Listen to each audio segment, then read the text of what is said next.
June 18, 2025 సంవత్సరం బుధవారం. ఈ వీడియోలో కోలార్ టమాటా ధరలు ఎలా ఉన్నాయో ఈ వీడియోలో తెలుసుకుందాం. ఇక దిగుమతి చూసుకుంటే కోలార్లో సిఎంఆర్ మండీకి 90,000 క్రేట్ల వరకు అయితే రావడం జరిగింది దిగుమతి.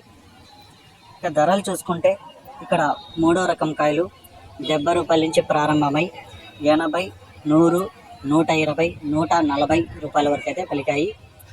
రెండో రకం కాయలు చూసుకుంటే 140 రూపాయల నుంచి ప్రారంభమై 160, 180, 200, 220 రూపాయల వరకు అయితే రెండో రకం కాయలు పలికాయి. ఇక ఒకటో రకం కాయలు చూసుకుంటే 220 రూపాయల నుంచి ప్రారంభమై 240, 260, 280, 300 వరకు అయితే ఒకటో రకం కాయలు పలికాయి. ఇక కోలార్లో టాప్ రేట్ చూసుకుంటే 350 రూపాయలు అయితే టాప్ రేట్ పడింది.